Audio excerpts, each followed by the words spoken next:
Kali ini kita akan membahas mengenai kebijakan Jepang saat menguasai wilayah Indonesia.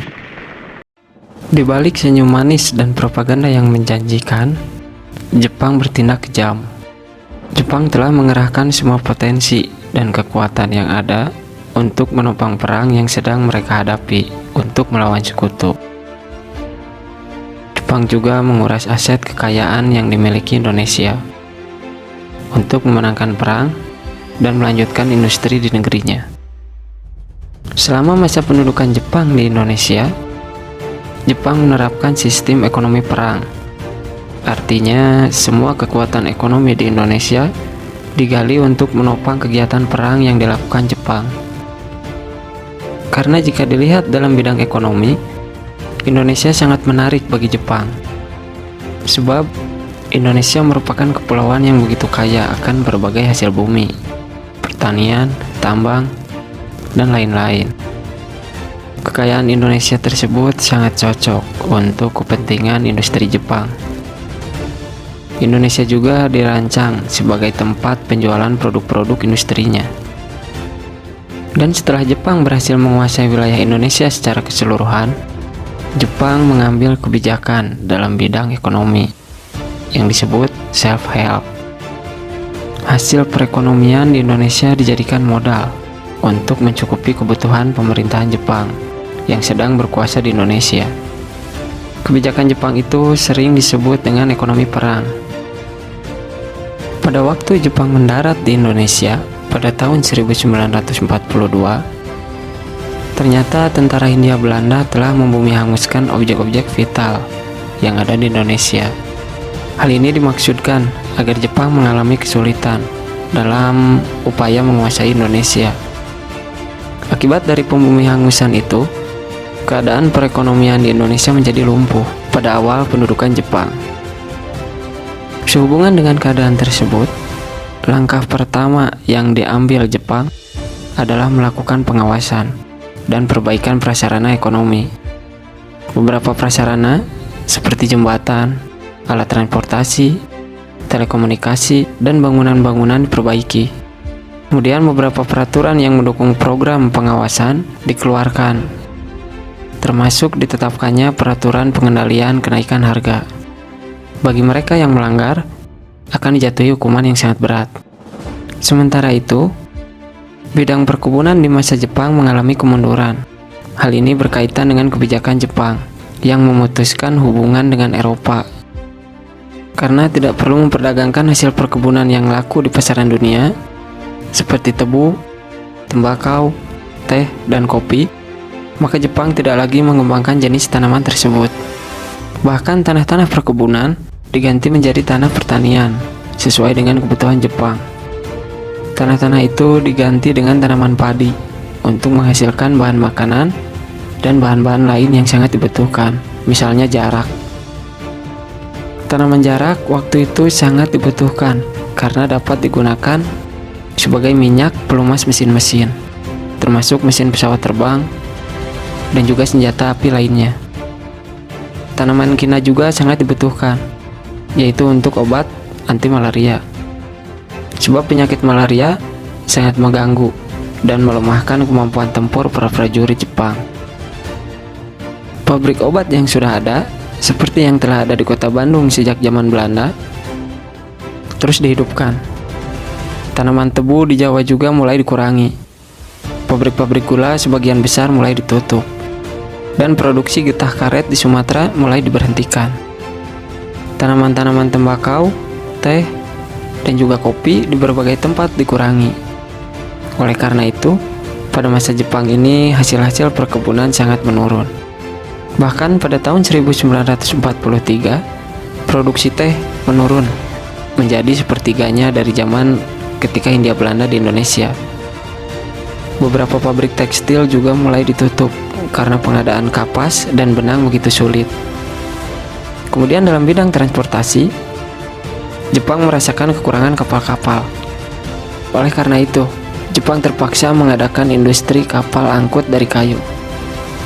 Jepang juga membuka pabrik mesin, paku, kawat, dan baja pelapis granat. Tetapi semua usaha itu tidak berkembang dengan lancar. karena kekurangan suku cadang. Namun kebutuhan pangan yang digunakan untuk menopang kegiatan perang semakin meningkat, sehingga kegiatan penanaman untuk menghasilkan bahan pangan tersebut terus ditingkatkan. Bahan pangan yang terus ditingkatkan oleh pemerintahan Jepang yaitu beras dan jagung.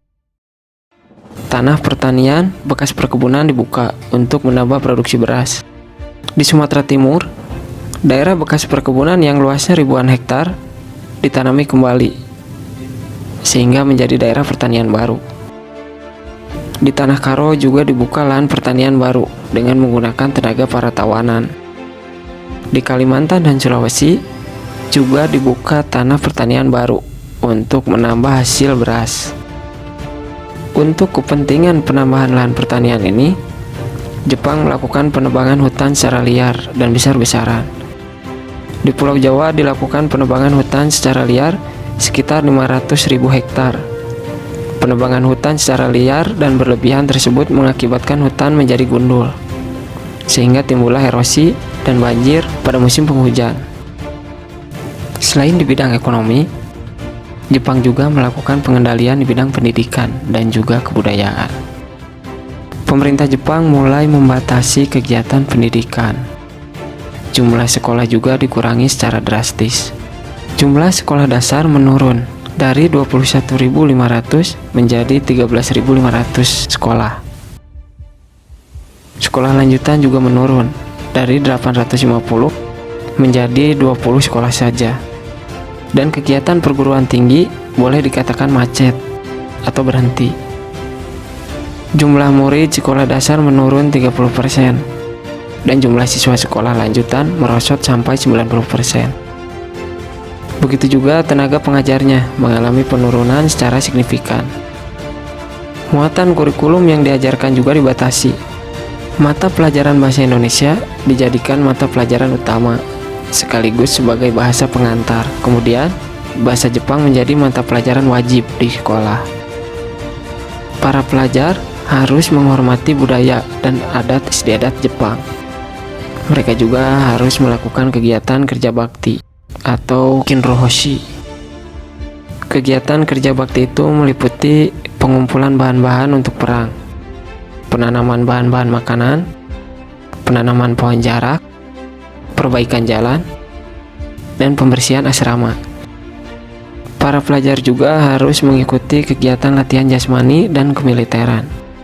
Mereka harus benar-benar menjalankan semangat Jepang atau Nippon Seishin. Para pelajar juga harus menyanyikan lagu Kimigayo, menghormati bendera Hinomaru, dan melakukan gerak badan atau Taisho, serta melakukan Seikerei atau penghormatan terhadap kaisar. Akibat keputusan pemerintahan Jepang tersebut, membuat angka buta huruf menjadi sangat meningkat. Oleh karena itu, pemuda Indonesia mengadakan program pemberantasan buta huruf yang dipelopori oleh organisasi Putra. Berdasarkan kenyataan tersebut, dapat dikatakan bahwa kondisi pendidikan di Indonesia pada masa pendudukan Jepang mengalami kemunduran. Hal tersebut sangat berkaitan dengan kebijakan pemerintahan Jepang yang lebih berorientasi pada kemiliteran, guna untuk kepentingan pertahanan Indonesia dibandingkan pendidikan formal. Banyak anak usia sekolah yang harus masuk organisasi semi militer, sehingga banyak anak yang meninggalkan bangku sekolah. Bagi Jepang, pelaksanaan pendidikan bagi rakyat Indonesia bukan untuk membuat pandai, tetapi dalam rangka untuk pembentukan kader-kader yang mempelopori program kemakmuran bersama Asia Timur Raya. Oleh karena itu, sekolah selalu menjadi tempat indoktrinasi Kejepangan. Selanjutnya yaitu kebijakan Romusa atau pengerahan Romusa yang dilakukan pihak Jepang terhadap rakyat Indonesia.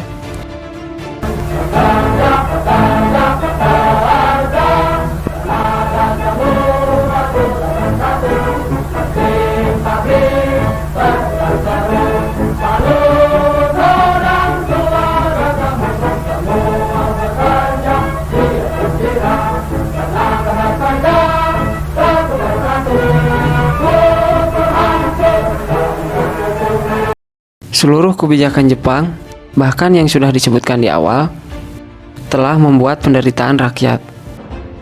Rakyat petani tidak dapat berbuat banyak, kecuali harus tunduk kepada praktik-praktik tirani Jepang. Penderitaan rakyat ini semakin dirasakan dengan adanya kebijakan untuk pengerahan tenaga Romusha. Perlu diketahui bahwa untuk menopang Perang Asia Timur Raya, Jepang mengerahkan semua tenaga kerja dari Indonesia. Tenaga kerja inilah yang kemudian kita kenal dengan Romusha.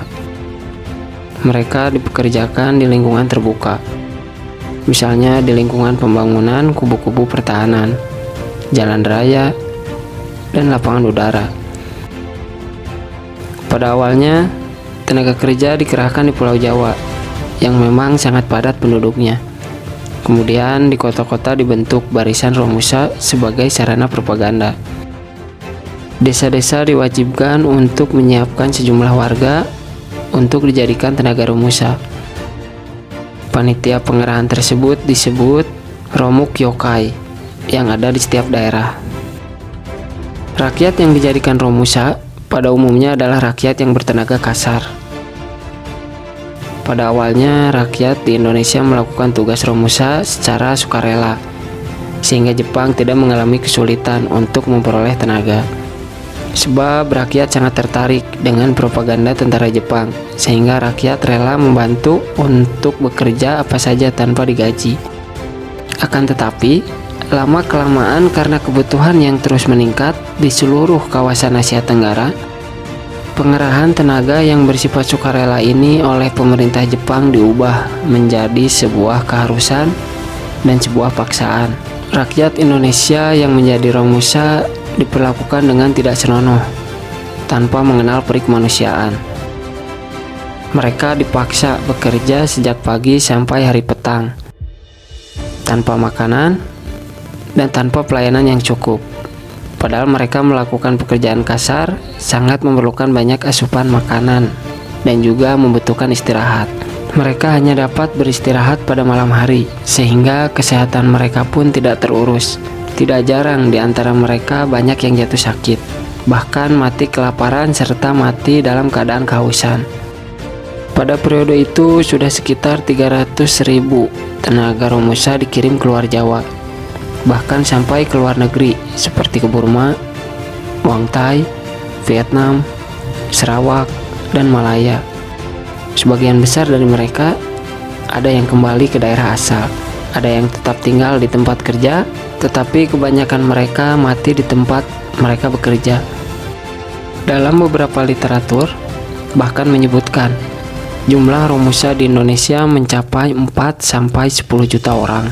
Dan pada waktu itu pemerintah Jepang berhasil mengerahkan Romusha keluar Jawa sebanyak 300.000 orang.